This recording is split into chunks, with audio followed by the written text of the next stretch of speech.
नमस्कार सर्वांना गणेश चतुर्थीच्या मनापासून शुभेच्छा. गणपती बाप्पाचे आगमन सर्वत्र झालेच आहे. खरंच लहानापासून अगदी वृद्धापर्यंत बाप्पाच्या येण्याची किती बरं उत्सुकता असते, किती कुतूहल आनंदाचं येणं आहे आपल्यावर बाप्पांचं. तर आज सर्वांना मी शुभेच्छासोबतच आमच्या घरी बाप्पाचं कसं आगमन करतात, नैवेद्य, परंपरा, आमच्या रूढी आणि बाप्पांचा थाट सांगणार आहे. तर बाप्पा येण्याच्या आधी आम्ही करतो डेकोरेशन, मोदक, नैवेद्याची तयारी.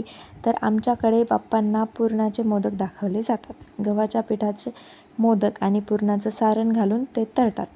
तर असे 105 मोदक बाप्पांना नैवेद्यासाठी असतात. तसेच गव्हाच्या पिठात गूळ पाणी घालून पीठ मळून त्याचे 11 लाडू, चक्र, पुरी, करंज्या करतात.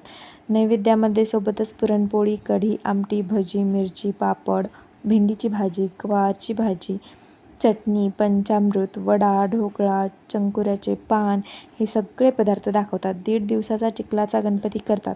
त्यासमोर 5 दिवे लावतात. सोबतच 11 दिवसाचा गणराजाही आणतात. त्याचेही आगमन अगदी थाटामाटात होते. त्यासोबतच त्याचीही पूजा करतात.